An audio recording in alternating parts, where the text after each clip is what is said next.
Hello, welcome to Brap Life. My name's Angel. This podcast is about the stories of riders, how people got into riding, and what keeps their passion going, essentially. Sometimes we talk about challenges that people have been through, and sometimes we just talk about the fun that they have.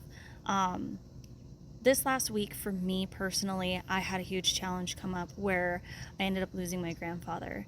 And we always talk about community in this podcast, and I really felt that sense of community this last week. So I posted that this stuff was happening with my family.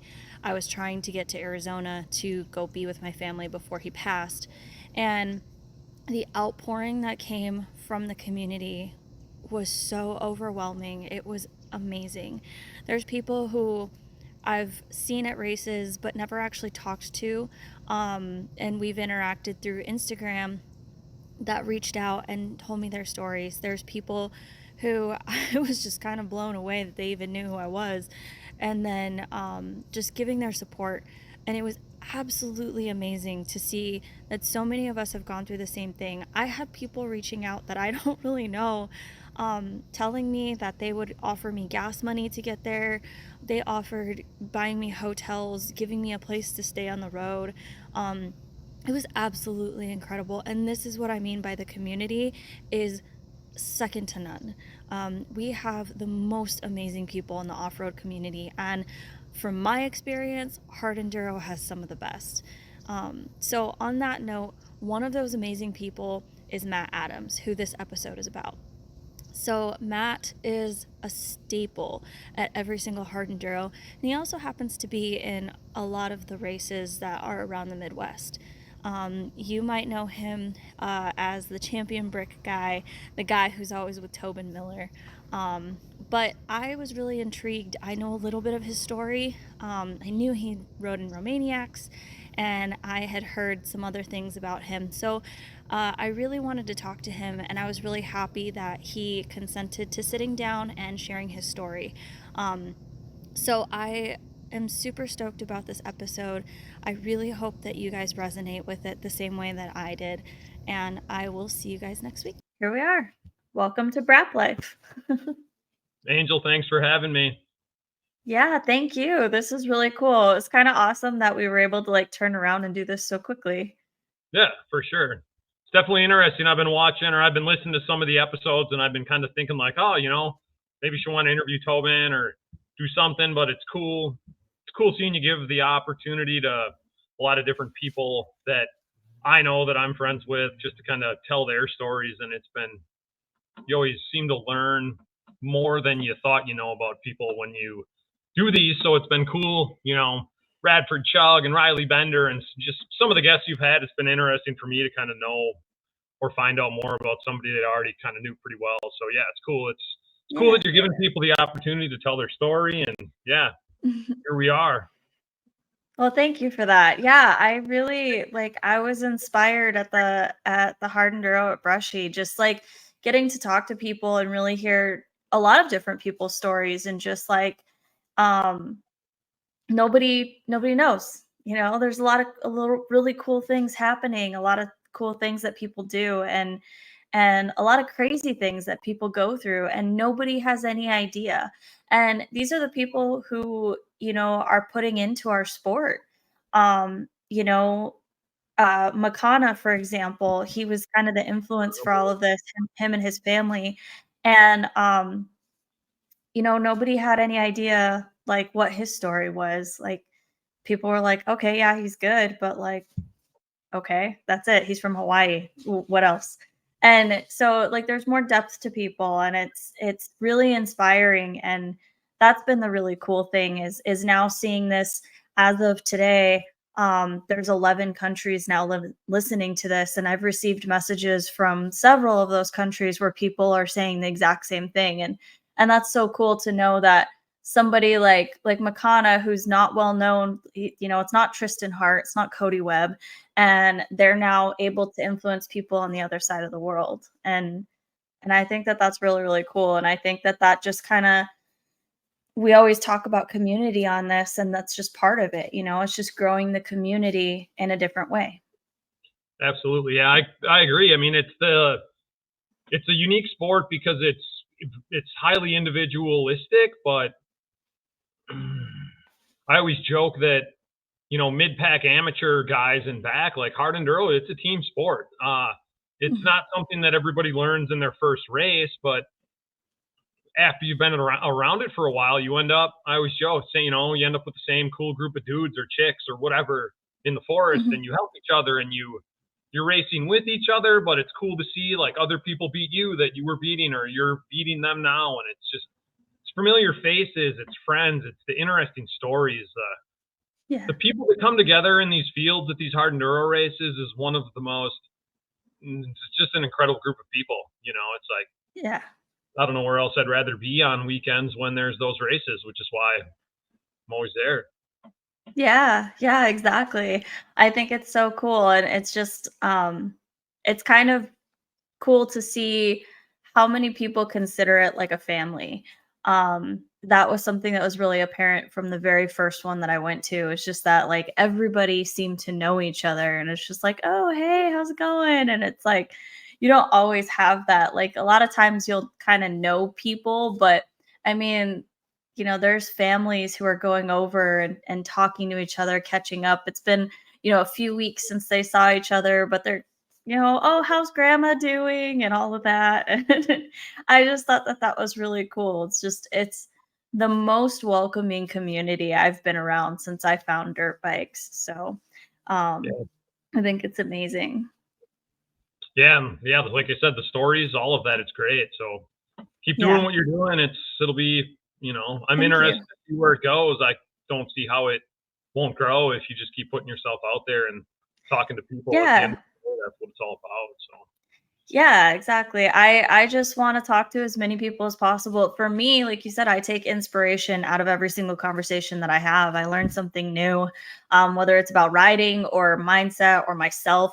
Um, you know, and it's really really great to have these conversations, and it doesn't matter if it's somebody who has never raced and they just trail ride once a month, or, somebody who's gone pro. Everybody has a story and everybody matters. So that's what we're here to do. yeah. So, on that note, let's go into your story. So, you have kind of a crazy, crazy All right. story. But I have let's start at the beginning. Let's delve into how did you get started riding in the first place? So how did I get into dirt bikes?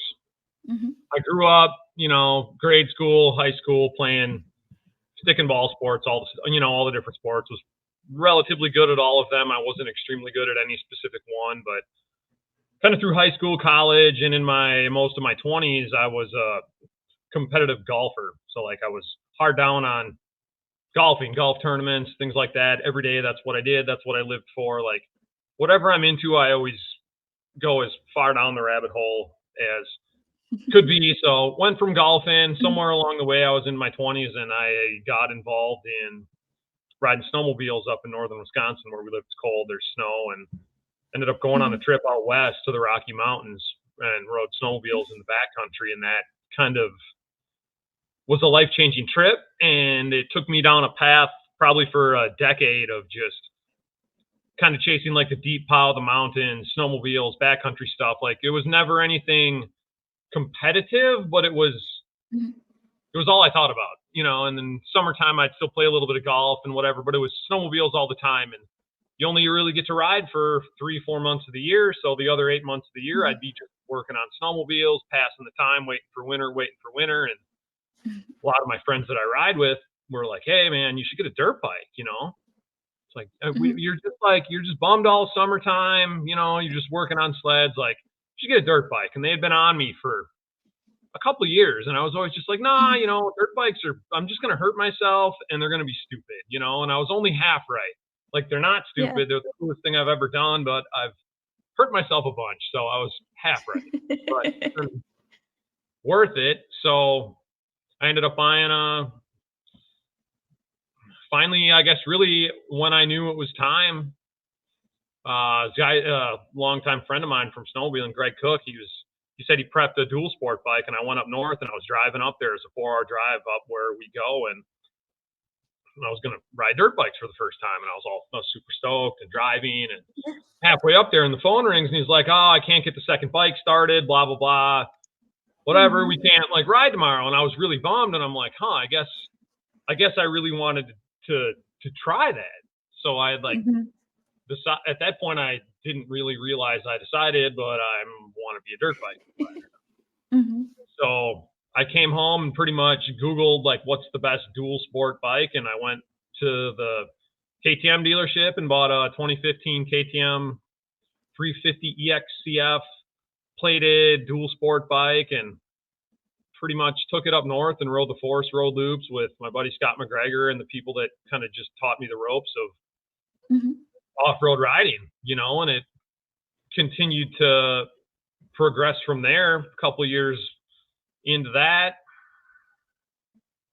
my friend Zach Rapp was like, "Oh, there's this race I kept hearing about, Sugar Camp Race. You got to do it. It's like the buzz in northern Wisconsin because it used to be there's a big off-road race." And I'm like, "Oh," so Mhm. we decided we were going to do it. And he's like, "Racing's really cool, but it's really addicting." I'm like, "Oh, okay, we will see. Whatever. Sign up for the race." And yeah, at that point in time, it was probably it had to be probably 2015, and Okay.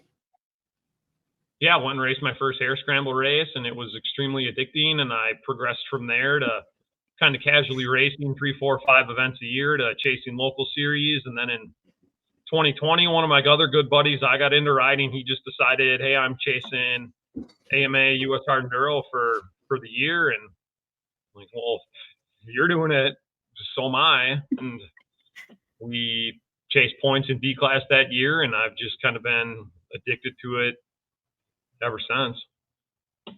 That's So I really started cool. late. I bought my first dirt bike at age 32, so 41 now. But yeah, to look back in the past 9 years, it's been quite the journey. It sounds like it. So, when you were going through all of this, did you have any kind of like formal training, or did you just like you were out there with your buddies and you just did it? Yeah, just no formal training. Just get on the bike. I mean, friends giving you tips and tricks, but these are friends that they're Mhm. good riders. They get around the forest great, but they're not formally trained. Just riding, Yeah. like doing the same thing on bikes we did on snowmobiles, just going out in the woods, riding through the forest. And I remember my first ride, Scott had to ride my bike over a 12-inch log for me because I was scared to death of it. And now you look back at that, and it's been cool to kind of go through that whole dirt bike progression and watching other people Mhm. do it. And it's kind of what we're all doing. When you ride, it's just this continuous state of progression before, I guess, eventual regression due to age, injuries, life, things. But Mhm. just Yeah. I think there's always something. To learn. There's always something to learn. yeah, we talk about mindset so much, and I think that that's something that comes with dirt biking is that you have to have a growth mindset in order to dirt bike just in general. Then Yeah, depending on your discipline, that decides your mindset a little bit more or vice versa. And so I think that just being on a bike and you have to kind of people think you just sit on the bike and you just go like a little moped or something, and there's so much that you have to do with your body. It's very physical, and people don't realize that until they get on a dirt bike. And I think that having that kind of mindset that you want to improve every time you're on the bike is really, really important, especially if you start to go towards hard enduro. Um, you have to have that mindset, right? yeah. I mean, I think to ride two wheels off road, you have to have some level of toughness, ability, responsibility. You can learn a lot on two wheels, whether it's through progression, riding, injuries, all of that. I mean, it's a very mental sport. I think it teaches you Mhm. a lot about life. It teaches you hard lessons, but they end up being good in the end. And yeah, Yeah. and when you Yeah, I you think know, you learn a lot of resilience. Yeah. or you quit. Or yeah, exactly. Some people come And and go, and and some and people are in it for the long term, and that's dirt bikes. It's not yeah, for yeah, everybody, but exactly. for the people it's for, it's a thing. It's a cool thing. Yeah, yeah, that's really awesome. Um, so you got into hard enduro, you started chasing the series, you were in B class. Um, Kind of where did things go from there to kind of like where things were last year? We'll just kind of stop at last year. Last year, 2022, at that point I turned 40, so I guess Mhm, let's go back so chasing B class, I was in my late 30s, 38, 39, still, mhm. learning the sport. It's it's been just it's a crazy sport. It's B class, at a national, it's hard. You're racing 18-year-olds, 19-year-olds, 20-year-olds, and that's fine. It was fun, but it's a big class. It's a challenge to race. Mhm. The series format and the courses keep changing. It's been good, and it's addicting. You see progress. It's really hard to make a lap. Yeah. When Yeah. to get involved in dirt bikes, let alone hard enduros, it takes a level of commitment and mental toughness because it's gonna be it's going to be a challenge, Yeah. especially in the beginning. When I go back 2017, 2018, they were all one-off races. But to try one, I would drive from Wisconsin down to Rock Crusher Farms, the old Sear days, and 15 hours, 16 hours one direction to make it 3.5 miles in 3 hours. But it was still fun, but that's not Yeah. for everybody. But for the people that are my friends, for the people that go to these races, it's just so addicting. It's so fun. The people are incredible. So Yeah. it's been a long journey, but it's been cool, and I'm still just looking forward to seeing where it goes from here. Yeah. Yeah, that's funny that you say it like that because I mean, I'm not even racing the hard enduro series. I was just at a lot of them this year and I felt like the same. I was driving, at one point I drove 7.5 hours to go hang out for the weekend essentially around a hard enduro. I took Yeah. pictures and stuff, but like I wasn't even racing. And my friends were like, "What are you doing?" And I was like, it's Yeah, just don't like don't general society is not gonna understand things like oh that. yeah. They're just not. Yeah.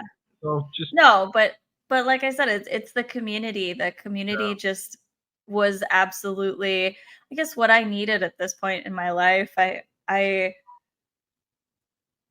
found like I mean, I've been watching hard enduro for years, YouTube clips and stuff, and I've watched Erzberg and things like that, like even going back about 10 years or whatever.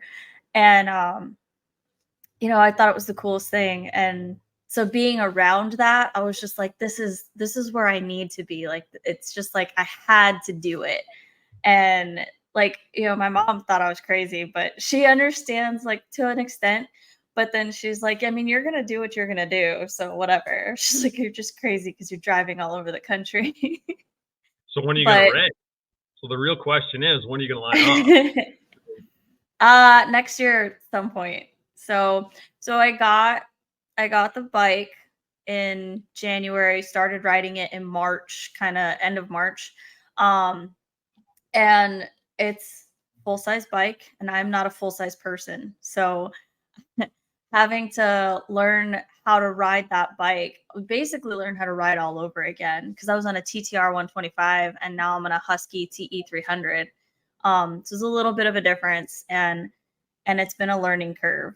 Not being able to touch the ground and having to figure all that stuff out. So I wanted to be comfortable on the bike first. I did a schmedium enduro in North Dakota a couple weeks ago, and it did not go well. But it gave me a lot of things that I really need to work on and, like, really So focus you have on. race. So you have Yeah, race. You have I race have cars. raced. Okay. But that was the first race on this bike. I had done a hare scramble and 2 enduros on my TTR, so, like, they didn't go very well, but I was just trying. Um, so that was the first race on this bike, and so next year at some point, I'm hoping to get in to do an actual hard enduro. So in the series, Cool. I Yeah. haven't I haven't decided which one yet though. They're pretty gnarly. So like all the ones that I went to this year, I was like, ooh, this is a lot. So That's just my wife and daughter getting home from taekwondo. oh, cool. Yeah. So which one should be the first? That's a poll you should put up. What should be your first hard Mm, enduro to try? But TKO is always a good. TKO is a good first hard enduro. I think Plus that gives yeah, a you lot of a people said year to get that. ready for it. But TKO, good try. Yeah. A lot of people were asking me why I wasn't doing it this year. And I just kind of laughed because it was all people who've never seen me ride before. And they're like, oh, no, you totally got this. And I was like, no. You have it till you don't. Yeah, true. But yeah, definitely next year it's gonna be really cool to actually do it. Um, and I'm definitely motivated to do it. I just have to pick which one I'm not gonna like die on. Don't stress. Just pick one. Um, Just do it. Just get it done. You'll either yeah. like it or you Well, won't. You'll know. But yeah, I wouldn't the stress other too hard, much. Everyone's super helpful. Especially the yeah. further back in the pack you get, like there's gonna be people carrying your bike up the hill for you. Which I'm really good at doing that myself. So, um, no, I'm super stoked to do it. I just I gotta get there. Oh, what I was gonna say is, I don't know where I'm gonna be because I travel for work. So like it's kind of a matter of being able to get my bike to the race. So like just the logistics part of it. Because like for example, I went to Silver Kings, but I flew out there, so I didn't have my bike, so like I couldn't race, and a couple of them I've That's done all that with. easy stuff. That's all easy stuff. I'm serious. It's Don't just worry. stuff that I have to No, figure no, out, no. Yeah, I know the logistics, but yeah, we'll figure it out. Yeah. You decide when Yeah.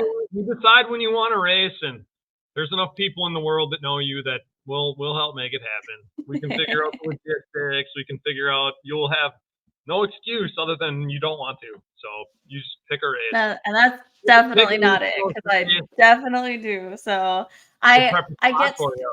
We'll put you up in the Champion Brick Paddock for the weekend for your first hard enduro race. Just pick an East Coast race 2025, and you got a spot in the Champion Brick Paddock. I'm going to Brushy Mountain this weekend and Oh, really? I am gonna see what I I'll can Tyler do that say there. hello. I will. They Yeah, got I'm gonna blasted. Did you see how bad they got blown up? Oh man, they got blasted by the storms. The amount of work they had to do to get those yeah. cleaned open. Tyler was busting ass, and all the people that were up there that were helping him. That was cool to see because a place got hit. Yeah. Yeah, I'm out by Doe Mountain in Tennessee, and it was very, very similar out here. So I've been helping at Doe, kind of helping get things cleaned up. Yeah, Because I couldn't physically get to North Carolina. I'm in Tennessee, but the roads were all washed out. And now a bad, couple of bad them are scene down there. open. So, but I'm gonna have to go, and it's a 2 hour drive from here to get to Brushy.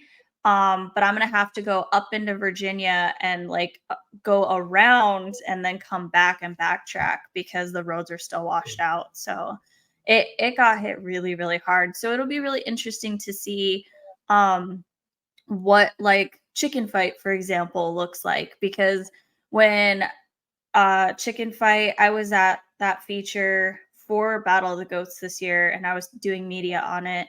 And when I went back a month or so ago, it looked completely different because they had had so much rain already.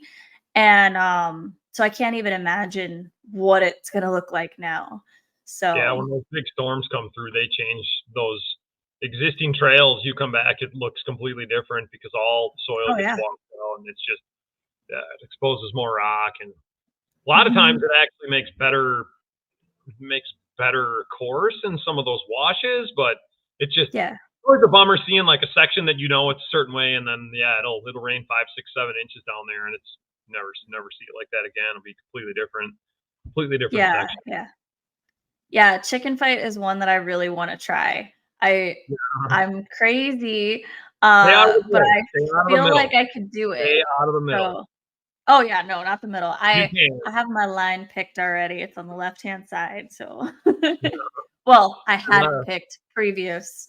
Now, who knows what it looks like, but we'll see what I can do. I like to challenge myself, I like to push myself, so, um, while I'm around this area, I'm gonna try and do those things, but yeah, it'll be real interesting to see how it is in a race setting because it's you could go and you could practice all day long, but when you get into a race, everybody's different. Some people, it's exactly the same. Some people, their nerves get to them. Some people, I mean, you have other people around you that you have to go around, and it's just so a race makes it totally different, I feel like.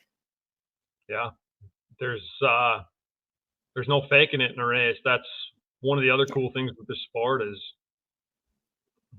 no one really talks, no one really talks a big game because they know that at the end of the day we're all gonna be out there in the forest and the truth comes from the forest. So if you're good at riding, if you're bad at riding, if you're tough, if you're not tough, see how you do on the forest on an enduro bike. It's an interesting way to just get to know people. But Yeah. when it comes Well, to and the it's an natural interesting way to series, get it's to know yourself too. oh yeah, oh yeah, oh yeah, absolutely. I mean, there's no better way to learn what you can and can't do than Mhm. see how far you can make it through terrain you shouldn't even be in on a bike you spend a bunch of money on that's probably going to get, let's just say, depreciated, not wrecked, but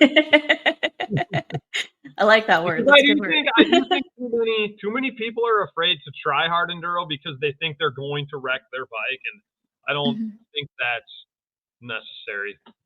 necessarily Yeah. true. It's not as hard on bikes as people lead on, so but yeah, we definitely use our bikes. Yeah, it was super funny. I was talking to some friends of mine who ride, but they don't ride hard enduro, and, they were like, "Why are you buying a brand new bike if you wanna get into hard enduro? Like, don't you wanna get, like, a super crappy bike to beat up?" And I was like, "No." Hard I enduro is want so hard. You need every advantage you can have. You need as good of a yeah, bike and as modern of a bike as you can afford. As modern yeah. as you can afford. Well, and I just wanted something that I was gonna be comfortable on. And to me, comfort was over everything. So the fact that I picked the most expensive bike that I could essentially was strictly because of comfort and how I felt on the bike. I rode a lot of different bikes before I decided on which one I was gonna get. And different brands, they're great, but I just didn't it none of them felt right until I got on the Husky and I was like, "Okay, this one works for me." So And that's not to what's say it the works for feeling? everybody. What's the feeling Huh? you get on the what's the feeling you get on the Husky that you don't get on the other bikes? Like what's the thing you would say about that bike that made you notice or say like this is the one for me? Was it So, seat height? like Was it, like what well, it definitely you know, wasn't that. get me interested to know like what made Um,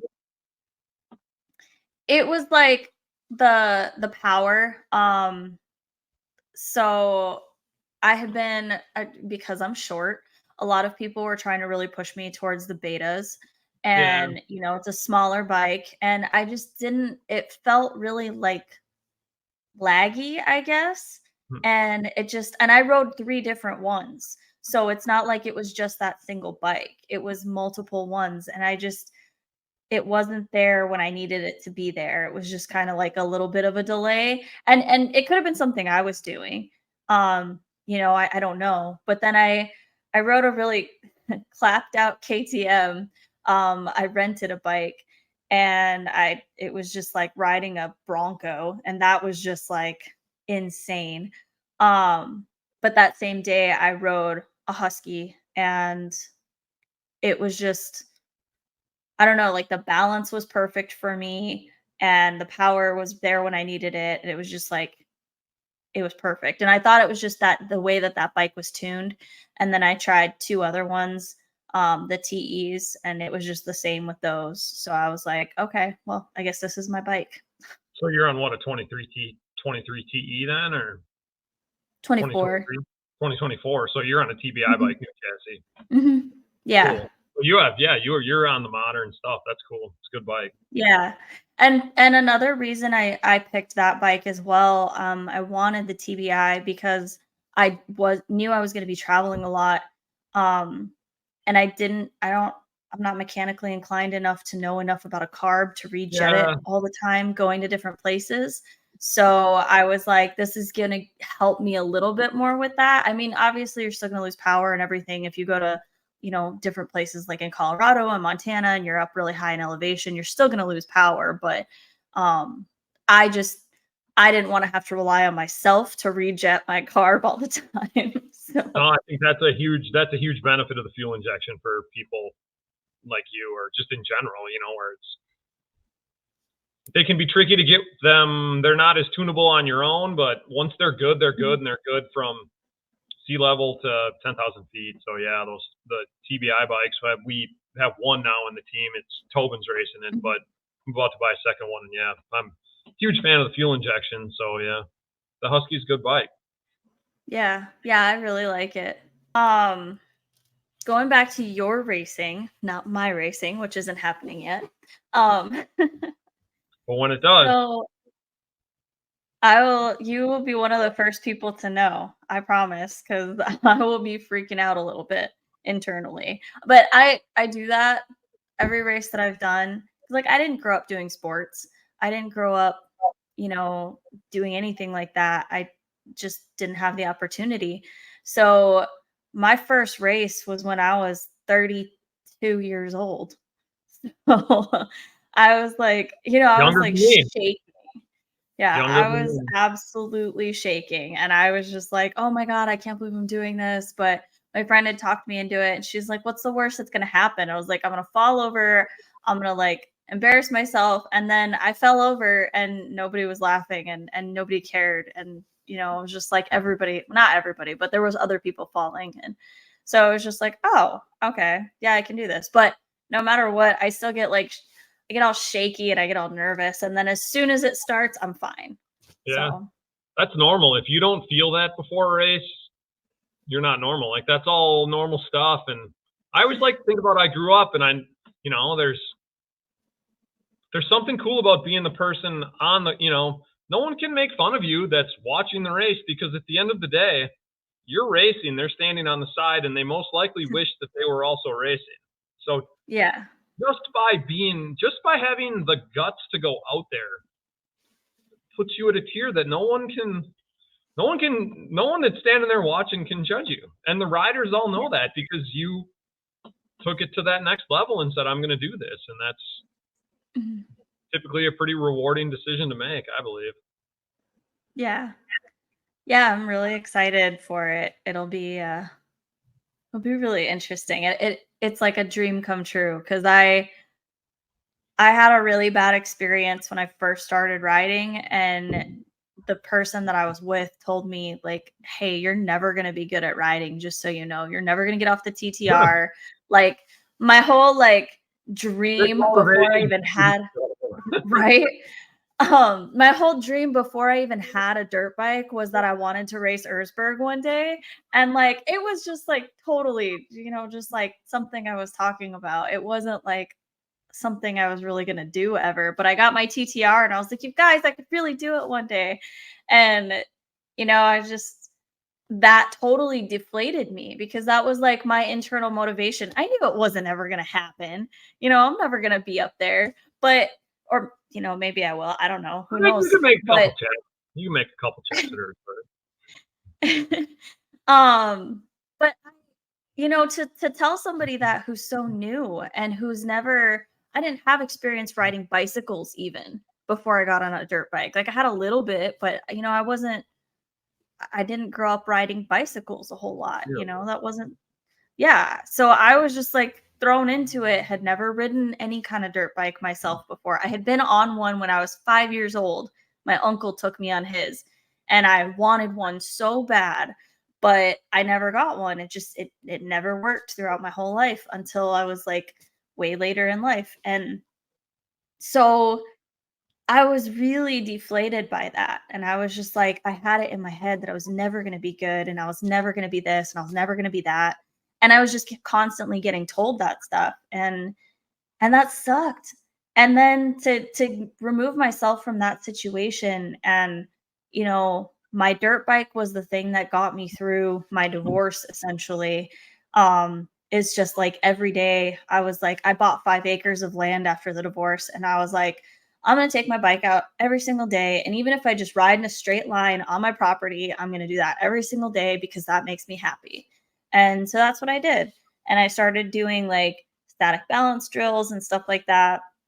And I just decided I wanted to try and push myself and see what I could do. Yeah. And it wasn't until last August I did a clinic with Jarvis. And I was sitting there talking to him afterwards, and I was like, he was telling me like how much potential I had for my riding. He's like, you have to get off of the off of the TTR. He's like, you got to get a real bike. Um, he said, but you've got potential. And that was like mind blowing to me because it's freaking Graham Jarvis. Like, and for him to be saying that to me, it just completely changed my entire outlook. And so that was when I moved forward, and I was just like, okay, I'm really going to actually try to do this. I'm really going to try and race. I'm really going to try, I tried the hair scramble, I tried enduro just to see, just to push myself. And I haven't looked back since then. So, Keep moving forwards. yeah. A Yeah. wise friend of mine, Yeah. Brian McGregor, told me back right before my first race, he said, moving forwards is always faster than standing still. Yeah. Doesn't matter how slow you go, right? Yeah. No, no, well, don't stand still. Keep moving forwards. Drew No, Dobbs, yeah, Drew exactly. Dobbs, he would also appreciate that. He's always telling you, keep moving in the forest. Do you know Drew? No, I don't. He's the owner of Rocket Power Sports, but he's kind of an OG hard enduro guy. Be a good one for Okay. you to interview. He'd have some good stories, but yeah. Okay. Yeah, for sure. I want to go back to your racing stuff. And so you went to Romaniacs, Yes, right? I went 2022 and 2023. Okay. So, So what was all of that like? so it was something that was always on my radar when I was racing, before ever going, let's say leading up to 2022, I was Mhm. 39 years old. I was verging on turning 40. And that kind of makes me, at least, a lot of people, you just start thinking about your age and your life. And it's like, how many more years am I going to say next year, next year, next year? Like, years start ticking by pretty fast. So, yeah, leading up to 2022, I just decided I could do it, so I'm going to do it. And I went completely solo mission. I registered for 2022 Red Bull Romaniacs, and you register in October, and then the race is the Mhm. following end of July. So it's kind of a big, like you have to commit, you have to be all in on it early to race bronze class, which is what I raced both years. But it's the class that fills the fastest. So if you want to do it, you kind of have to decide in October, like, hey, I'm going in July of the following year to race Red Bull Romaniac. So it's kind of a leap of faith. It's a big commitment time wise, financially, Yeah. all of that stuff. And but I knew I wanted to do it, so I registered and started going through all that, and training, racing, all of that. And it's kind of a, I don't even know, funny story, ironic story, whatever you want to call it. But this Mhm. was back. This was the last year that Sear was still putting their series on. I don't know if you were around any of that, but they turns out I end up, signing up for Red Bull Romaniacs and end up breaking my tibia in on April 2nd, and I'm here 2 months later. I'm supposed to be flying over to make my first bronze attempt at Red Bull Romaniacs. Will break my tibia, rehab from that, get back just in time to be healthy enough to load up in the airplane and fly by myself to Seaview, Romania, other side of the world. I had never been outside the country other than brief trips into Mexico and Canada. And here I am going over to a country that touches the Ukraine to race enduro bikes in the Carpathians, and that was kind of a, I would equate that trip was kind of similar to the snowmobile trip I mentioned earlier, where it altered my trajectory in life, or it changed my focus, or it brought things more into focus. But I managed to get a finisher medal in my first year in 2022 at Red Bull Romaniacs, and crossing the finish line. The people I met, it was the most incredible experience of my life, So Yeah.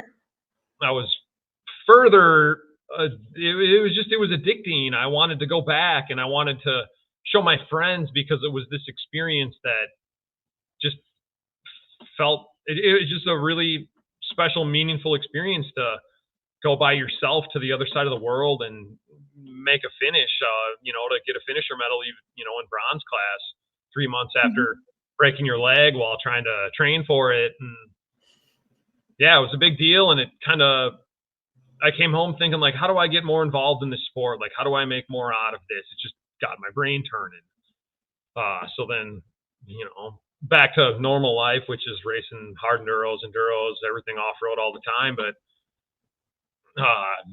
come back to the U.S. and everyone kind of knows if you register, they keep track. The people know you're in or you're not, and they keep track. And there's a lot of interest in it, but Mhm. it's hard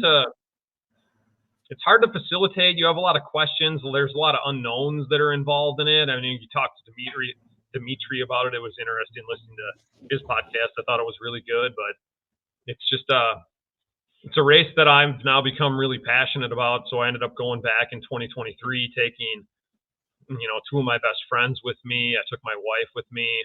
My best friend Zach got engaged to his fiance Jordan, like right there in Cebu last year in 2023. Aw.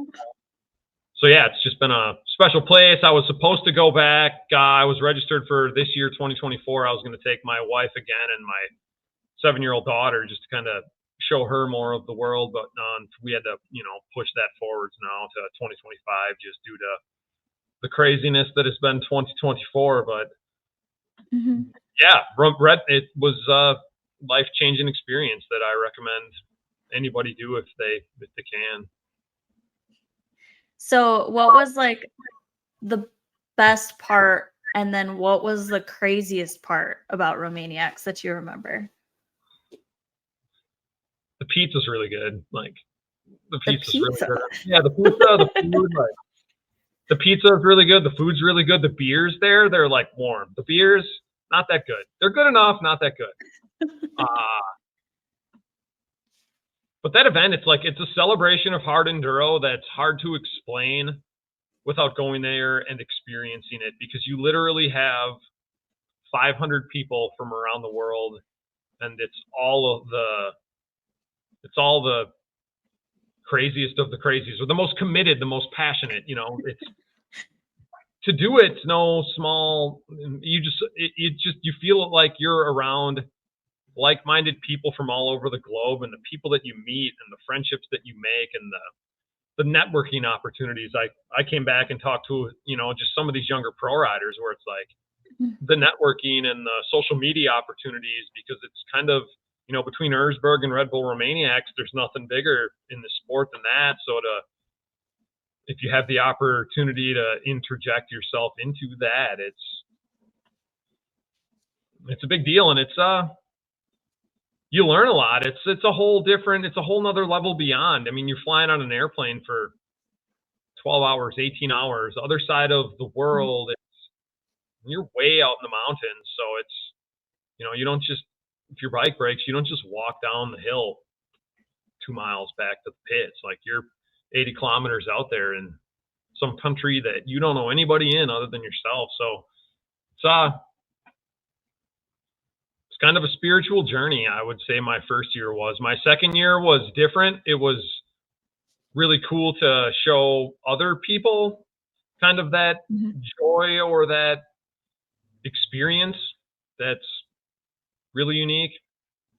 But I just registered for 2025, so I'm planning on going back this coming year, and focusing more on myself and making another finish. I didn't I didn't finish in 2023, so the last time I was there, I burnt my clutch up on day 4, and bike stopped moving 3 miles from the finish of a 400 some mile race. So I kind of have a little bit of an axe to grind in Cebu. So I got to go and make some things right this year, which I think I can once I, get back to training, and I should be in pretty good shape by hopefully end of July 2025. So I'm excited. I have some big plans for next year. Yeah.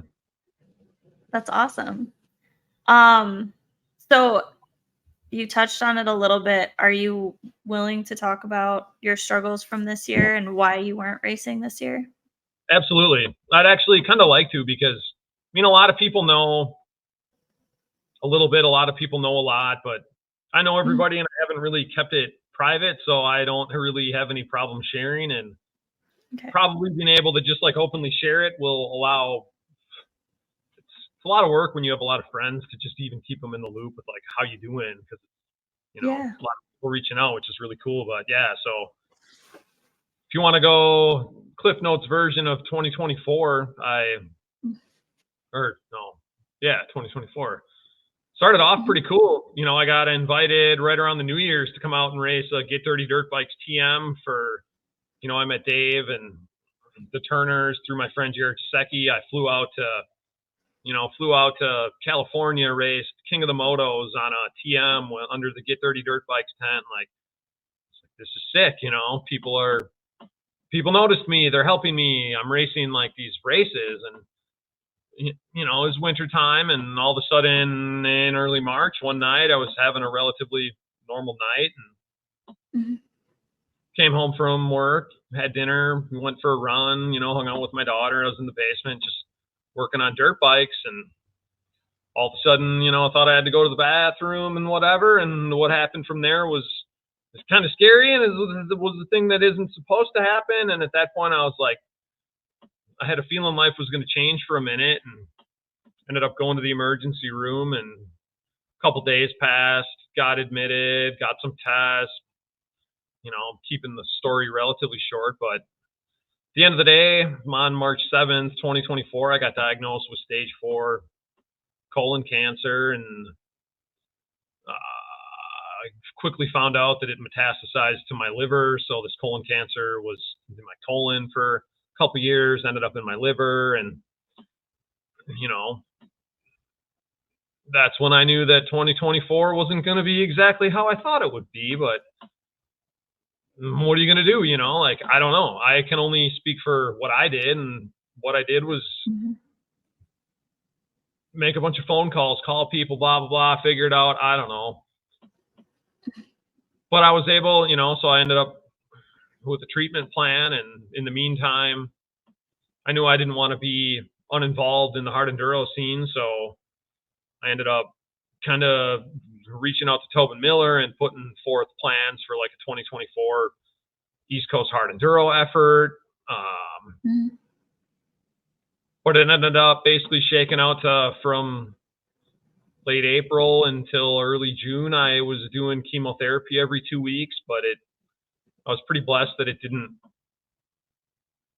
stop me from being able to travel. So I was still able to go to the races. I was still able to help Tobin with the bikes and prepping and all of that travel and whatnot. And Mhm. ended up having a couple relatively major surgeries now in the last 2 months. I still have some chemo coming up in December and January, but all of Mhm. the treatment's been going really good. The surgeries were all successful. Good. So it's been a crazy year. It's been a challenge, but I feel like I've made the best of it, and we've done some pretty cool things in the meantime. So yeah, I don't. That's, I guess, me making that story as short as I can. I Yeah, work in pathology, and to me, it's really important to talk about because a lot of people don't realize just you always think it's going to happen to somebody else, and you never think it's going to happen to you. And unfortunately, with my line of work, I see it happening all the time. Not all the time, but that's what I do daily. So to me, it's all the time.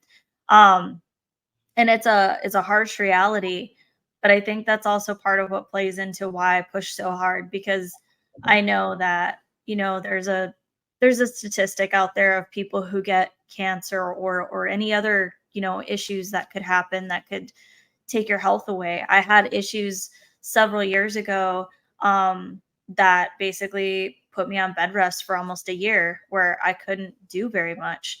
And, I had been really into fitness before that, and I had been running and all of this stuff, and I couldn't.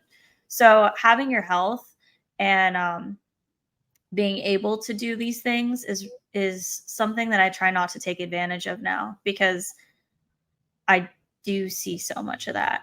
But I always feel it's really important to talk about these things, because a lot of people, even going down to like dermatology, which I also deal with a lot of those specimens, it's really easy to look at your arm and see a mole and be like, eh, that's all right. It looks kind of funky, but, and that could quickly turn into melanoma and become an issue.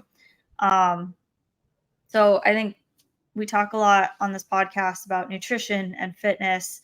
And I think another thing is just to be mindful of what your body is feeling as well, because we do push our bodies a lot being dirt bikers. Um, but sometimes I think that that can cover other things. Um, so just kind of be aware of what your body's supposed to feel like. And if something feels off, don't be afraid to talk to a doctor about it, because catching things early is better. Oh, So, big time. Cancer is something else. Like, yeah. you talk about health, you can talk about all of that stuff, and it's just like, it's something else. Mm-hmm. Yeah. And It could always be better. It could always be worse, but it's, yeah. me, in a way, it's not, the most healthiest person, but I'm healthier than a lot of people around me. And to be the one that gets it, it's like, oh, so it's, all you can do is your best, but there's no control in it. Mm-hmm. All you can really do is make the best of the hand you're dealt, and you can be tough, you can be not tough. Like, pick your path. What are you going to do here? Mm-hmm. All you can control is what you can control. And the cool thing is, Yeah. dirt bike,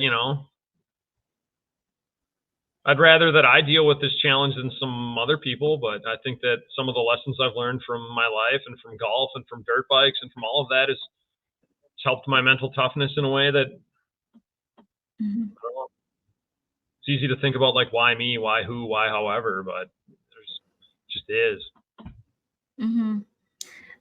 It's really hard, but like I said, Get dirt busy bikes living, teaches busy you dying. resilience. Yeah. Yeah, Gonna sit exactly. still? Gonna sit still or keep moving forwards, It's easy to sit Exactly. still, but if you sit still, guess what? 5 minutes from now, you're gonna be in the same spot on the course, and guess what I'm gonna do? I'm gonna be moving forward, so now you're down 5 minutes. So I suggest you keep Mm-hmm. moving forwards. Yeah. Yeah, I think it's really admirable that you pushed so hard to still stay in hard enduro and to still, put energy into it despite having all this stuff. You could have just kind of withdrawn and kind of focused on you, and you still put effort into other people and helping other people. And I think that that's super admirable. And seeing how much you do for Tobin has been really, really cool, because I just kind of came into this world this year, on the US side. Like I said, I've been watching hard enduro for a while, but the US series I didn't even know existed until this year. So Yeah. um but seeing you at every race, seeing how much you help, like I said, Tobin, and you're just there. You're always helping everybody. You're always talking to everybody, and I think that's really great. So you put a really great energy out, um, and I think that's really awesome considering everything. Like I said, you could have just been like withdrawn. You could have been angry. You could have been a lot of things, but it speaks a lot about your character for the way that you did go about everything. So I think that's really cool. Appreciate that, but yeah, like I said, it's like that whole, are you going to sit still or are you going to keep moving forwards? Like, Yeah. I like moving forward. So what made you decide Tobin?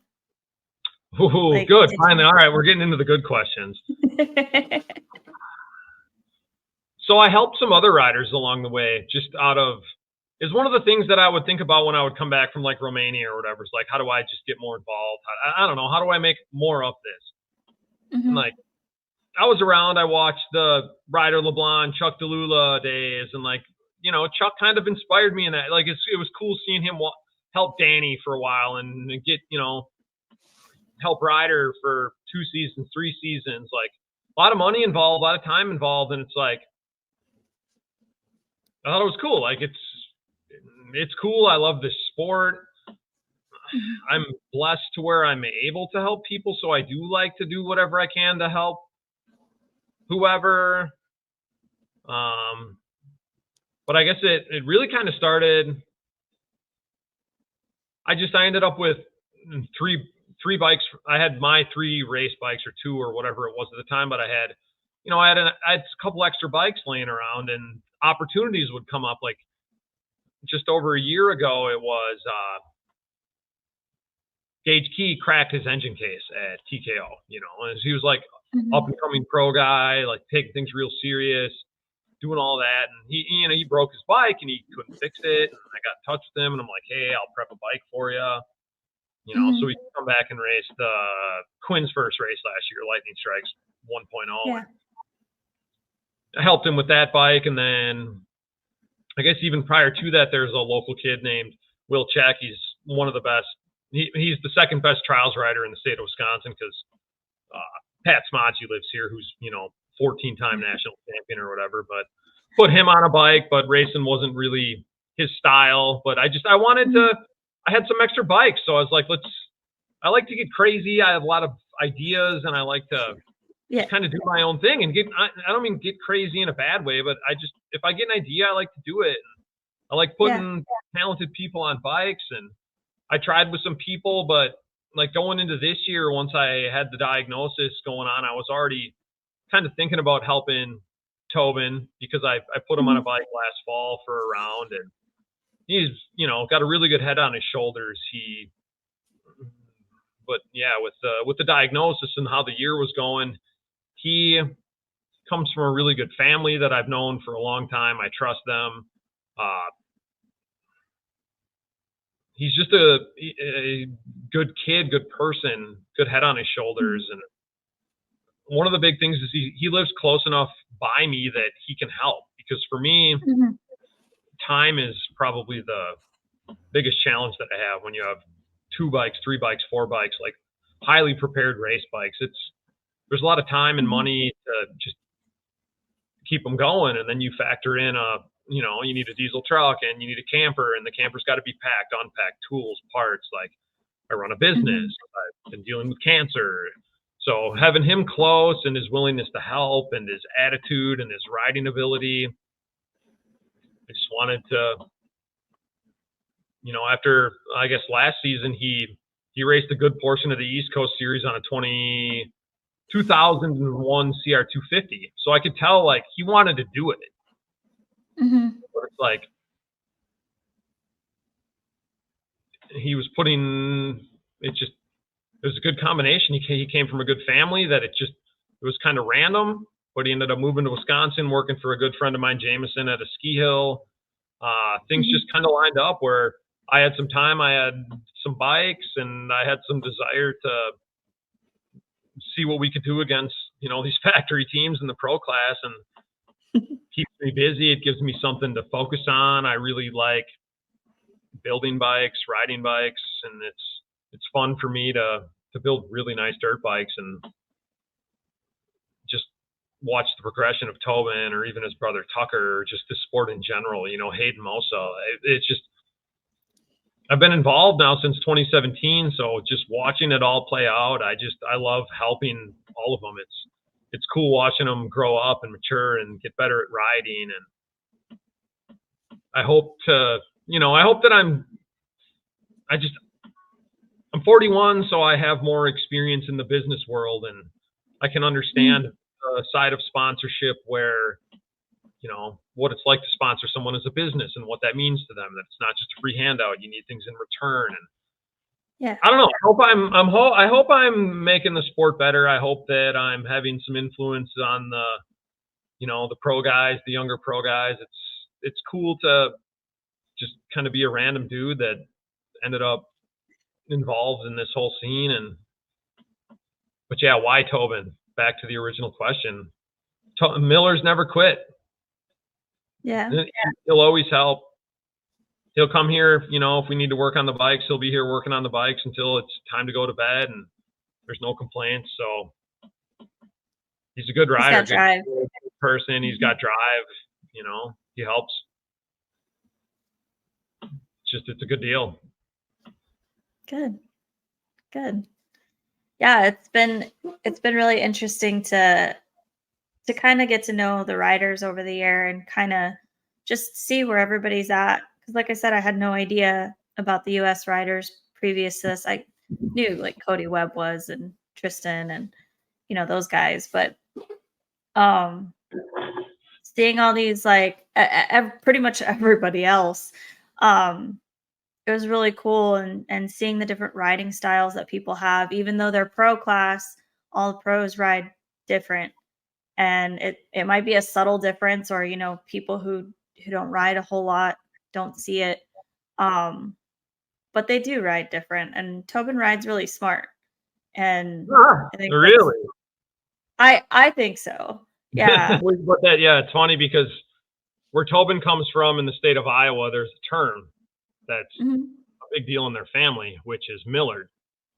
Their Mhm. last name is Miller, but there's a term for Millard, which Mhm. it refers to their bikes. It refers to their decision making because they like to ride really clapped dirt bikes, make lots of funny mistakes, and generally just crash a lot. So it's Really? interesting that you said he looks smooth because that's what we've been working on. Yeah. But Well, that's a good thing because we're trying to break him of This- some of the Miller habits, which are crashing a lot, making poor decisions, things like this. See, so I'm specifically referring to lightning strikes when I saw him probably the most that I was able to like really focus on him and his riding. Just because of the section I was in, being able to see him go through like he had to come through a rock garden, and then there was like this giant rock that everybody had to like splat up and everything. And he was taking a very different line than other people, but it was also like it looked like it was an easier line. Not like bad, but it was Faster smart line. because Yeah. he was able to gain some time on that. And I could see it. I could see how much faster he was going through it. And I was just like, okay, all right, cool. He's not afraid to take something that's different, And I thought that was really cool.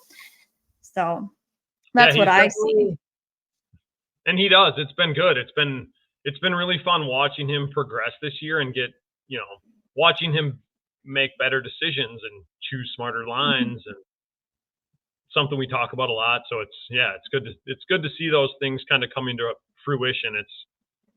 Yeah. It's an interesting experience, kind of just being a random guy and building the bike for a pro and sponsoring them for the whole East Coast Hard Enduro series, and just kind of seeing how things shake out. But it's been a lot of fun. It's been rewarding just seeing the progress. Yeah. I think that's really cool. That's it. Like I said, I still think it's just really admirable. I get that that's your character, but I still think it's really cool that you put so much energy into it. Um, that's it's huge. It's huge for these younger guys to have support. And whether it's support in the form that you're giving, or even just having people talk to them about like how influential I guess that they're being at their level of riding, because I know sometimes like they'll compare themselves to Tristan and Cody and oh, I'm not there yet. I got a long ways to go. And it's like, yeah, okay, I get that, but at the same time you're still pro class for a reason. Like you're still, you've got something to get you there. And like, so having people say stuff like that to them, or just having people tell them, you know, you've inspired me to push harder, or things like that. Um, I think they need that. And And they just need help. They just need the opportunity. I mean, yeah. there's not that much money involved in this sport to where, Mhm. I mean, I know a lot of the people, you know, they're pro guys. They're not quite factory, but at the end of the day, like these guys are struggling to have a new tire on their bike at a race, you know. So it's like I know Mhm. that, and I help them out where I can. And it's hard. It's hard to get support in this sport, but I also find it to be easier than it is perceived at times. Mhm. But when you're 41 years old, you're better at talking to people. You're better at finding those types of help, Mhm. which is something I've been trying to, you know, I guess maybe lead by example with some of these younger guys where it's like, you can get the support. If I can get the support, you know, I'm just a random guy from Wisconsin, brick salesman, champion brick, but I was, you know, I got a race team going with Tobin, and we have a lot of really good sponsors that are supporting us with discounts on products and all of that. Like there's people that Yeah. want to help, and you got to get out there and ask for it. You got to Yeah. represent yourself properly, and it's a whole nother side of the sport that I've now kind of immersed myself into. So it's been very interesting. Mhm. Something that I've Yeah, learned in the last year. I have very little experience with sponsorship. I had some exposure into kind of that stuff, kind of at the tail end of last year and the beginning of this year. And I have a healthcare management degree, and in that I had to have marketing, so a lot of like marketing for healthcare experience. But that's very, very different from like sponsorship. And so it's been really interesting to kind of see this world, and like you said, it is a different level, and to kind of see what some of these guys are having to figure out at such a young age, for a lot of them to be able to get those sponsorships, to be able to continue, because not everybody, like you said, not everybody has a factory ride, even if they're a pro. And you know, a lot of these guys, I think their stories are so inspiring because they do work, and they do put so much effort into their racing still, you know. And I talked to Hayden, and he does normal work, and then he trains afterwards, and he trains on the bike, and he works out and all of these things. And that's really cool. But how many people know that he actually has a day job, you know, or Dylan Yeah. Santoro, you know, how many people know that when they see him out there riding, and That's you what's know, know important how with hard those podcasts. guys work. That's what's important And with that's podcasts like what you're doing, because it allows those people to tell some of those stories, you know? yeah. Yeah, and my hope is that, you know, maybe they can get enough exposure. Maybe, you know, the ultimate goal for me would be they could help get sponsorship through getting exposure like this. But Yeah, absolutely. um even if not that, it might inspire somebody else who has never seen that kind of drive. And maybe somebody who thinks, well, I work 40 hours a week, I don't have time to train. And then they hear that story, and then they go, oh, hey, he does that too, and he's that good. Okay, I'm going to figure out my time management, and I'm going to figure out how I can start training. And you know, maybe somebody gets into that. That's how we grow the sport. One way or another, you're growing it. So, and that's what I wanna see. I wanna see it grow. I just wanna see it, like, continue to thrive, essentially. I I think that hard enduro can go really, really far in this country. You know, I mean, look at what it is overseas. I mean, you have the experience, so you can say, you know, what are the crowds like at Romaniacs versus over here? It's just different. You know,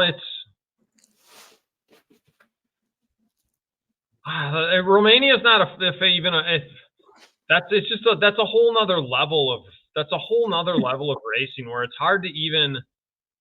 I think the sport is growing in the United States. Like the growth in USA is there's still years of growth ahead.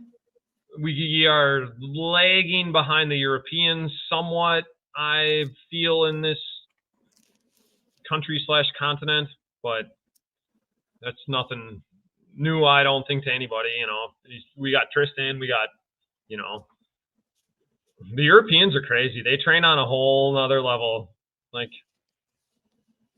they're tough. Yeah. But I wish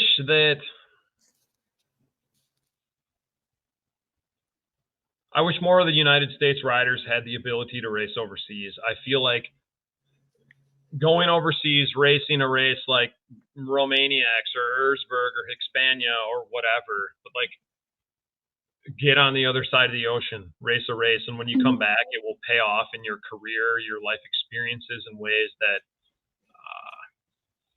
it'll just pay huge dividends to see how it is. It's a whole nother ball. Like the sport is growing exponentially here in the U.S., but you got to get over to Europe and see an event to see how it is over there. And I don't want to say we're lagging. We're not lagging behind, but we're still like figuring it out, I believe. Yeah, I think that from what I've been told, there's a lot of improvement that's happened in the last couple years for races, the formats, things like that. And I've heard a lot of things about, improvements that could happen and things like that. So I think the there's a series, lot I of don't even mean with the series or whatever. It's just, it bums me out watching riders. Like, I guess I can bring this up because it's not talking SHI, whatever, because I would tell it to their face. Like, if I could change one thing, I wish more of the top 10 premier round U.S. hard enduro riders got the opportunity from these manufacturers to go to Europe and race, but they don't. So it's like, if you look at the landscape of the United States of America, North America, let's just call it North America, right? Because we got Tristan, he's here. We consider him basically an American. He's a Canadian, but he's a good Canadian, He's reached that next level, but if you look at his last 5 years, he's been given those opportunities. He's going to Europe. He's racing Erzberg. He's racing Romaniacs. He's racing internationally. And his peers, which we could just list off, anybody can list these 8 people. I want to see those guys get that opportunity. It's just, I feel like there's a lot of talent here in the U.S., but their teams they don't have the budget. I don't know what the real reason is for, but I wish we could see more of the United States top guys go across the pond and see how they and that's do really, big mountains. really interesting that you bring that up. Yeah. Ryder LeBlanc. Because I was. You don't think Ryder? The Ryder. You hear it like, Red Bull Romania, but it's like. That's why I say things like we're just like lagging a little bit in the U.S. because these guys aren't quite getting the opportunity. I don't know what the reason is for it. I'm not, I'm not KTM. I'm not Gas. I'm Matt Adams champion brick, and I got Tobin Miller on a sick race bike, and maybe we'll go to Europe. We'll see, But I hope to see more of these younger guys get the opportunity to race internationally, because I think that when they bring that experience home is when they'll really start to see some big progress in their careers. Guys like Hayden Mosa all the way up to Ryder LeBlanc, and I wish there was more of that international racing experience available to the riders in the United States. Yeah, it's really funny that you brought that up, because I was kind of thinking that earlier this year, after, was it Roar, Tristan and Cody both left they're for Erzberg. Peacing out on a jet airplane, and everyone else is just going to Doe Mountain to do motos or whatever, Yeah. So I thought it was really interesting because, like you said, I'm new to all of this, but to me, people like Ryder LeBlanc are on that level. Will, you know, they're all on that level in my eyes. And I was like, how come they're the only two that are going? And I don't know anything about this. I'm all new to this at this point, but that was a question that I had that I kind of pushed to the back of my mind. So it's really funny that you said that. It's the contracts they negotiate with the teams. Yeah, yeah. But how cool would that be for them to be able to do that, you know? I think that would be super awesome. And like you said, I think it would really propel them in their careers over here. Just having that experience would be incredible for them. Um, so that's a really interesting point to bring up. Now my Well, brain's all going. start a BRAF Life fundraiser. Let's send somebody over. Try and get somebody. Yeah, I've actually had several people ask me how they could support the podcast, and I don't know. I guess it feels kind of weird to me because this is just something I want to do to help Shouldn't. people, and I It didn't really shouldn't think though. about it on that aspect. Like if Everything costs people money. donate, yeah, if people Camera, donate, then I cameras, can then pay it computers, forward. all of that. It Mhm. all costs money. Yeah. So, yeah, I've never been somebody who I was never business focused or anything like that. So that's not really the way that I've always thought about things. And so it's all very new to me, but this world costs a lot of money. Being in dirt bikes costs a lot of money. You know, learning how to ride when you're really short and you drop your bike a lot costs a lot of money. So, um But it's definitely that's something. but you're providing a really good service, and marketing's important, and these companies might have marketing budgets, they might not, but at the end of the day, if people are watching your podcast, you know, there's a reason why you put on your champion, it's all marketing. Yeah. Yeah. It's worth something, you know. Yeah, If you can say, hey, look, definitely. I'm getting 2,000 views a week on my show. Do you want to be a show sponsor? At some point, you're gonna Yeah. probably want to upgrade your equipment, or you're gonna have some of these podcasts start from nothing. The next thing you know, they have a studio. Like, Yeah. Yep. if you don't ask for support from people, the answer will always be no. But what's it hurt to ask? I I think it's just a different mindset. You know, it's one of those things. It's you have to really think about those things, and until that gets brought up, that's not really something that I thought about. And um, so it's a different world. But ultimately, moving forward, I do plan on, and I guess this is the big announcement. Next year, I do plan on doing some sort of like raffle or sort of thing to be able to sponsor one woman to ride one of the hard enduros. So I would like to be able to pay for her to get into it because a lot of the women that I talk to aren't doing it because it costs so much money. A lot of these women are moms and, you know, they're not going to take away money from their kids to go and do something that they're unsure of. So I want to be able to do that. That's my personal goal for all of this. So, well, keep me in the um, loop. I'd be in to help with that for sure. awesome. Yeah, definitely. But that's, you know, I want to see the sport grow. I want to see I just want to see everybody's awesome and I just want to see everybody succeed as much as they can, you know. And if I could be a part of that, that's awesome. If I can help people, that's fantastic. Um, so it was really funny, you know, if I could raise enough money to send somebody overseas, send somebody to Romaniacs or Erzberg or something, that would be so cool. I would love to be able I to bet do you that for could. somebody. I bet you Yeah, could. could. It could.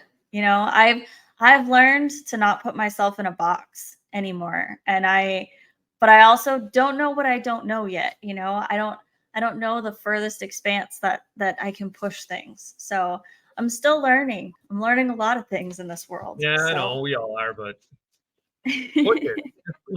Push your idea. yeah, I yeah. think if you keep rolling with your podcast the way you are, it's gonna work.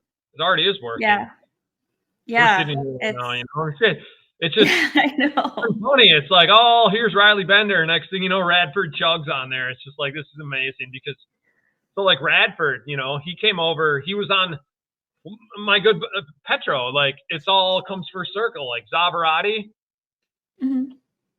Like when Radford came to TKO, he was on my good friend Petro's bike. Like we Yep. brought him over here. You know, so it's cool seeing that you're talking to some cool people. You're getting good guests. I think it's up to you at this point. If you want to keep it right, if you stick to it, it's gonna work.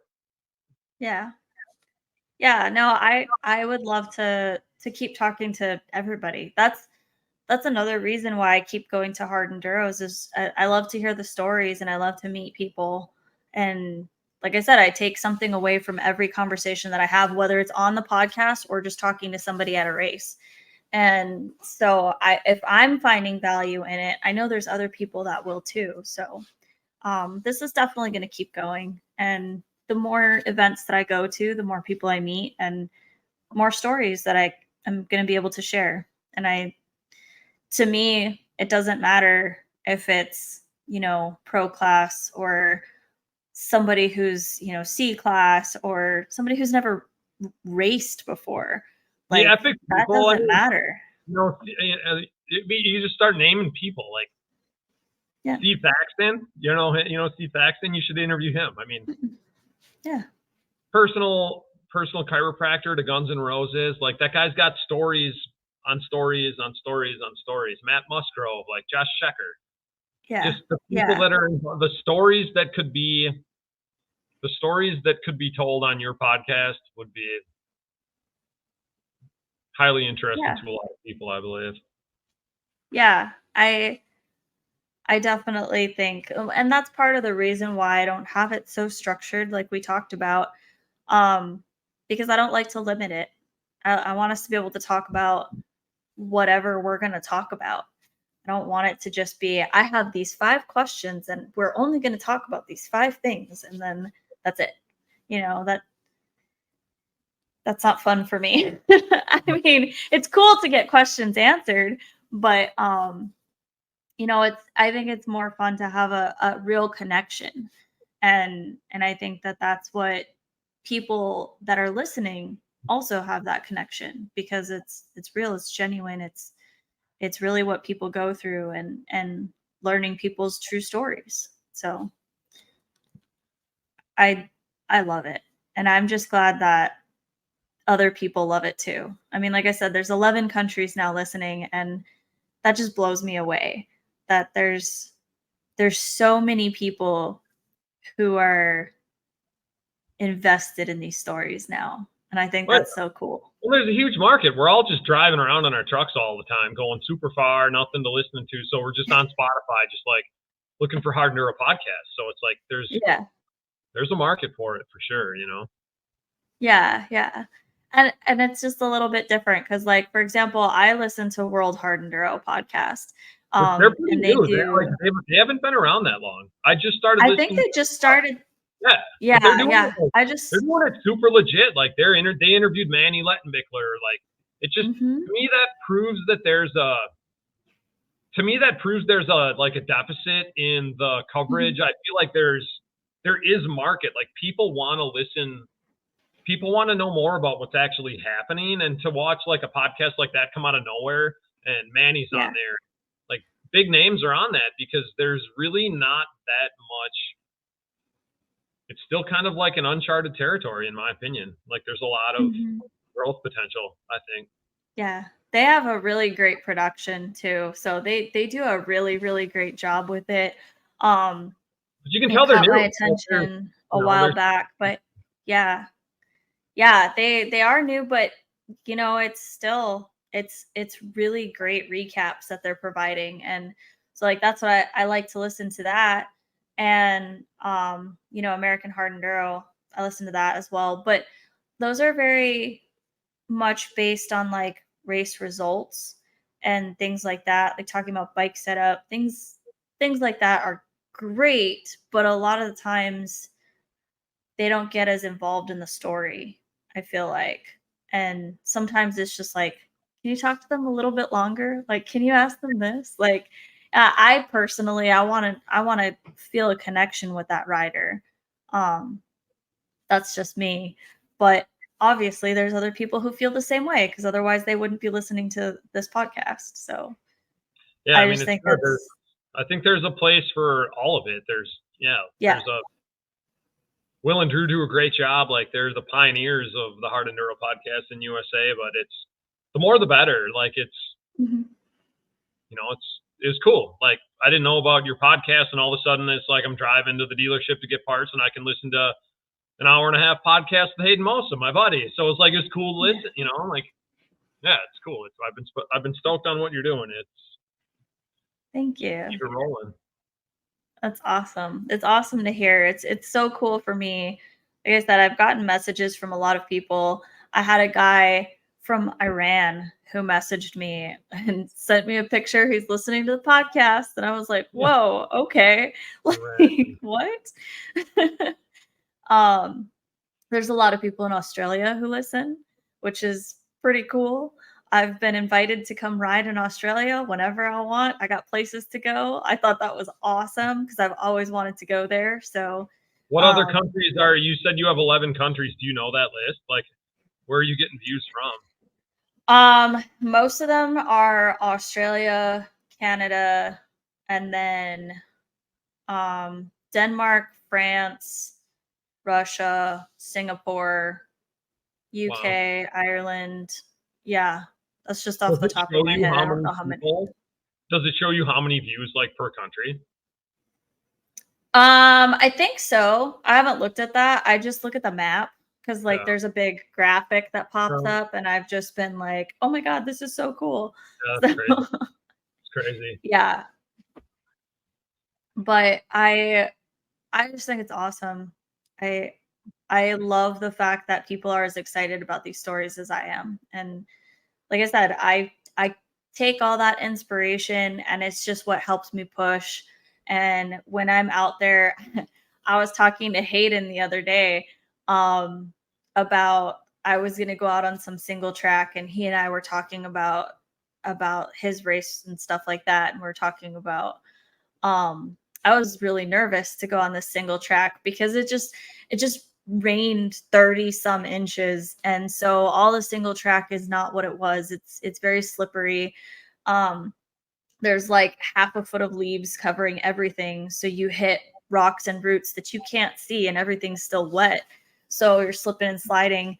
Um so I was nervous. I was really nervous because there's a lot of downhill switchbacks and I am not good at that. And, he's like, "No, you've got this." And he was just being, like, so encouraging. It was really, really cool. Um, and I told him, I was like, "All right, I'm gonna channel my inner Hayden Mosa tomorrow. I'm gonna hit this and I'm gonna do it." And Uh, so it was kinda cool. Um, and Hayden's a I good think it's dude. He's a awesome good that rider. I've learned a lot yeah. from watching. Yeah. He's really cool. I like him. He's super motivating and he's just like he's always supportive. Like I said, I mean I'm just talking to him about my riding and just like, "Hey, I did this today." And like who's able to just talk to a pro rider like that? Like but that's the thing about this sport too is that all of But the you know, pro sometimes riders they are don't. such cool people. Yeah. Like Yeah, you send them a DM, they'll message you back. yeah. They're not like that. They're Yeah. normal dudes. Yeah. Well, And and the I more think it's time you really spend cool. around it, the more you realize it because you'll be sitting in the Munich airport with Tristan Hart, and it's like, guess what? Your bag's lost. They're just normal guys. Yeah. They're just way better at dirt bikes than we are. But, like, even talking to Makana, he got to ride with Will in North Carolina, and, Will's telling him he didn't have to ride with him, first of all, and, Will's sitting there telling him, like, talking to him about, like, nutrition and, like, giving him pointers while they're out on the trail and stuff like that, and he doesn't have to do that. No, But he does because he's that good of a guy, and I feel like all of the pros, um, really care about, like, progressing the sport, and they yeah, really we just care want to about elevate. we just want to elevate the sport for everyone, you know? Exactly. Exactly. Yeah. So I think that that's really cool, and I'm just stoked to be part of this community now, and just like to to have met all these people and to see all this stuff happen, and like see the gnarly courses that people go through. Like it's so cool. It's And inspiring. I'm stoked to do it next year. Like I cannot wait. Like it's gonna You can, break my body a little bit, but I'm so ready for it. you'll be all right.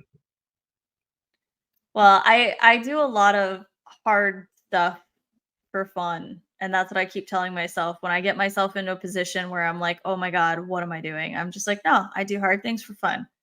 I do hard things for fun." I just repeat that, and then I just push through it. So, It's what we do. yeah. Keep standing I still or mean, keep moving forwards. It's your choices. exactly. Exactly.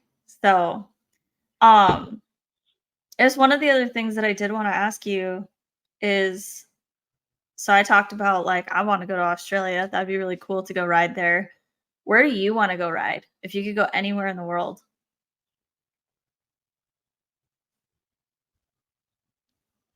I mean, All expenses paid. If all expenses were paid, so you could literally go anywhere. I'd probably go back to Romania, but I would just do a tour. Yeah? Because when you go there and race, you don't get to, like, I'm a mountain person. I've loved the mountains, but when you're racing, you don't get to stop. You don't get to look around. Like, you're in the Yeah. coolest, most enduro friendly place I've ever experienced in my whole entire life, but you never get to chill. You never get to take it all in. You never get to stop on the top of the mountain and look around like you're, like you're hard down on just like not that surviving for 4 days straight, like waking up at 3:30 in the morning. But I would just like to go back to whatever, Romania, Serbia, anywhere, just like the Carpathians, but do like a friends ride with my OG group of just like enduro riders, just to go up Yeah. in the mountains, like, and ride really good single track with Niku. Niku is probably not going to see this, but like get out with some Romanian locals and just go up into the Carpathians, but stop for lunch or have a beer on the top of the mountain or sit there and just look. Because when you're there racing, you don't get to stop and just look around, Mhm. which doesn't take away. It's a different experience, but like I just want to go back over there now and like see it, look at it, like Yeah. absorb it, I guess. And versus like racing through something versus absorbing it is two completely different things. Mhm. Mhm. Yeah, well, I think Bradford was talking Yeah, about he had to stop, and he's just, like, took out his phone and took a picture, and I'm yeah, like, I know. I heard him say that, and it's like, I've ran too hard. I've ran too close on time bars. Like when you time bar a day, yeah. it's really bad. So it's like I respect that he was comfortable in taking a photo on top of the mountain, but I can't imagine arriving to the finish line to find out I time barred by 2 seconds and look back and think I was taking a selfie on the mountain. Like that would be a bummer. Yeah. Well, I We'll just see. mean, We'll like, see. Like we'll see if Dimitri has time for selfies when he races bronze class this year. Like that's you but that's might. You never know. I don't. We will see. I don't. I hope he does. I hope he does. That would be crazy. But time bars are going to start coming much more into play on a bronze loop than a iron. But Yeah. I'm stoked that Dimitri went. It was really good listening to his experience, and I love having people from the U.S. go over there and try that race because it's a really cool experience. Yeah. If you could do any other race, in Europe other than that one, which one would you wanna do? Sea to sky for sure. Like no questions asked. That's probably the next race that I will do that I haven't done because it's supposed to be really enjoyable. Like you stay in all inclusive beach resorts. So I want to take my wife there. I haven't been able to fit it into my schedule yet, but I might do it next year. Otherwise, but yeah, sea to sky for sure. Yeah, easy. I really want to go. I want to go visit, like, watch Sea to Sky in person. But I see, don't if think you're I would have it in me to do that, to ride it. spectating versus riding is like two completely different animals to me. Like Oh, for sure. if I'm gonna ride, I want to go do Romaniacs. I want to go do Sea to Sky. Like I want to do like multiple day off roads. But if I'm like not riding, I want to go to Mhm. Getson Rodeo and I want to go to Erzberg, like beer tents, Germans, like short course, really good spectating. But like if I'm gonna sit on an airplane for 12 hours, which is kind of miserable, like I want to spend 3, 4 big days on the bike. So, but yeah, Yeah. so my answer completely depends on if I'm racing or not. But I don't know how I would go to like, how do you go to, how do you go to Erzberg Rodeo and just watch, you know? So it's like, but I don't really want to make a high speed run up the Iron Road. Like I don't want to be sixth gear tapped. I'm too old for that. I've had too many injuries. So it's like, I think I just got to go there and build a slide on the tables in the beer tent and hang out with Paul Bolton, you know, like. That would be great. Yeah, I really want to go and see it. Like I said, I've been watching them for such a long time. I think it'd be really cool to finally get there in person and see it and really appreciate how gnarly it is, because cameras never do it justice. And like, Romaniacs and Erzberg look incredible. Sea to Sky looks epic. And so I can only imagine what it is in real life. So like I want to go, I want to go everywhere, honestly. I would love to go all over the place. I want to ride every single place if I can. 2025. And huh? I said 2025. Let's go. I plan to Yeah. do everything. Yeah, I really want to. I'm hoping, ultimate goal for next year, as long as things keep going the way that they're going, I would like to be in Erzberg, and go watch Erzberg in person and see the sky. So Be a good that would year. be, yeah, that would be the ultimate for me. And then, of course, getting to as many rounds as possible here as well. So we'll see if it all pans out. But Up to you. and racing TKO or something else if I Yeah, no, decide look, something race else. the But first one. Yeah, first East Coast race. Just sign off. It'll be the first East Coast race, isn't fine. that Battle of the Goats? Yeah. It's only an entry fee. That's Like go until you're scared and stop or what. I mean, you know, it's like just do it. yeah, Rip the Band-Aid off. yeah. I've thought about it. I've honestly thought about it, and then I get to certain sections, and I'm like, okay. We'll see how things go after this You've weekend. seen This what you weekend can might do. change things. You make a Yeah, crew of like 3 people, 3 good, you know, you and 2 dudes, like you'll get it up. It'll be everybody helps. it'll In the be. back of the pack, it's a team sport. Yeah. Yeah, I'm not afraid of not finishing or anything like that. Good, 'cause you probably won't. I'm a no, no, I know that. Like Um, I would I've been doing this like 7 years and I've never once like finished a United States hard and it's impossible for normal people. It's not even close to possible. Like you got to do like for 3 or 4 normal laps. people. Like I've never finished. I've never finished. I finished laps, but like Yeah. finishing, that's left to like 8 people, 10 people if you're lucky, you know? So it's just get Mhm. out there in the forest and have fun with your friends. Yeah. No, my goal for my first one is just to make one checkpoint. That is Yeah, my goal. And sure. if I Yeah, get beat scored. that, Yep. great. No. But Yep. Goal number 1, make a check. Goal number 2, mhm. keep moving forwards. Yep. Yep, exactly. So, it'll be really interesting. Uh Now you got me thinking about Battle of the Goats. Don't be so afraid of racing. It's not that bad. It's not afraid of racing, it's afraid of Tyler. Oh, Tyler's a teddy bear. What he can do on a course is, a little scary. For my skill level, it's scary. Just hope it doesn't rain. That was the thing is, like, they were saying this year would have been the best year to do it if you were gonna do it because this is the first year that it hasn't rained. So and it's probably gonna be the only year it hasn't rained because it's rained, like, almost every single other year. Yeah, So, it's been wet there the last few years. yeah, and TKO was, like, the same way, so it'll be I've ridden brushy when it rains. It's an experience.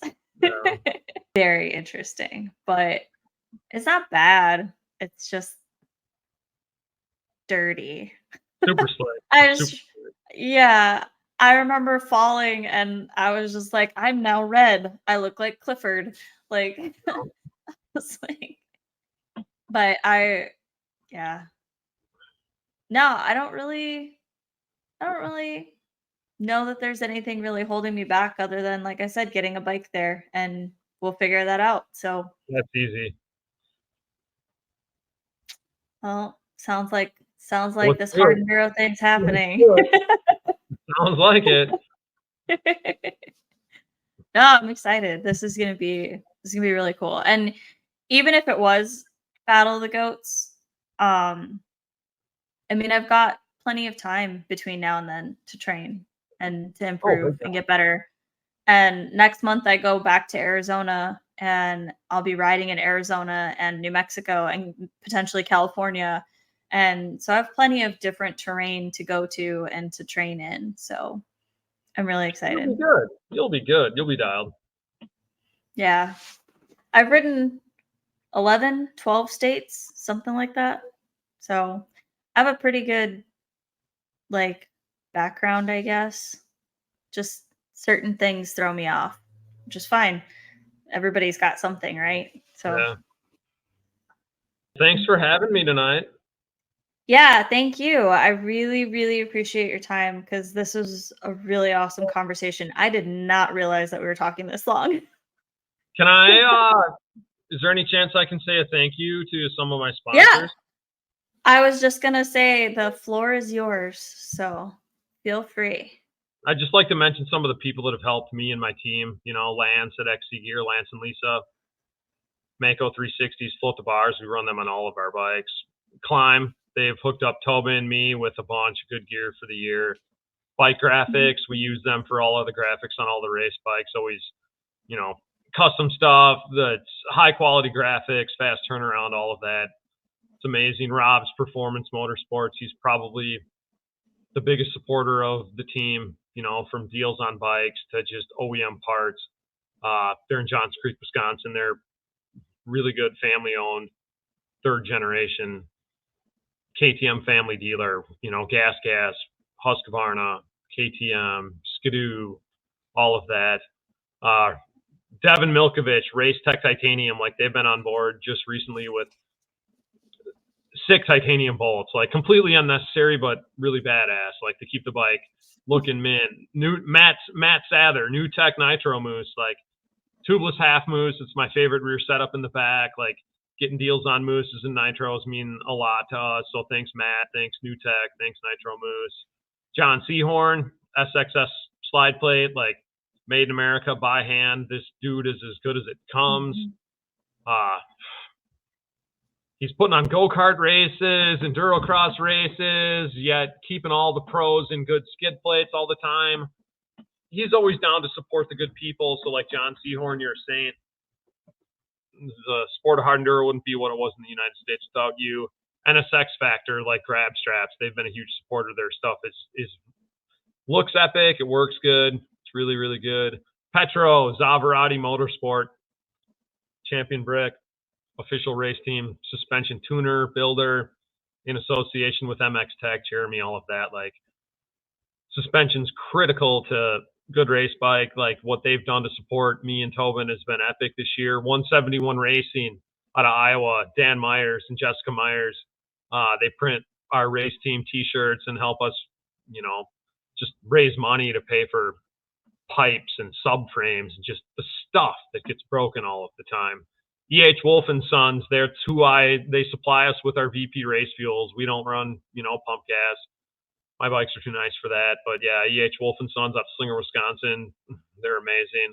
McGregor's Blink Bonnie. If you're ever in northern Wisconsin, St. Germain, you want a steak, you want a real Wisconsin, brandy old fashioned, whiskey old fashioned, Long Island Southern Comfort old fashioned, like ribeyes,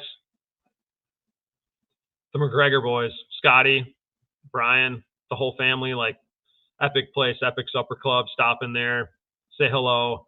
And then just some of the private citizens of the world, like Corey Blake and Dylan Vile, John Stratton, Kyle Yo, Macy Cooper, Tobin's girlfriend, like Clean Cuts Construction, Ben Miller's dad. Like the amount of organic support that we've received from Tobin's home state of Iowa, the people that he knows, because of just the respect they have for him and his family, it's been incredible. So thank you to everybody who's contributed to our efforts for the season. It's been a crazy year. It's been a good year, but we've had a lot of fun. We've had some success, and we're going to move forwards into 2025 with more support for Tobin. So thank you to everyone involved. Thanks for having us on here. Keep doing what you're doing. Keep growing the sport. It's really cool. Thank you. Thank you for all you do as well. Like I said, I think it's really cool that you put so much time and energy into this, and you're growing the sport as well. This is absolutely amazing, and I'm really honored to be able to talk to you tonight. It was really cool. Right on. Well, cheers. Next time you want to catch up, give me a ring. Yeah. Sounds good. All right. Have a good night. Yeah, you too.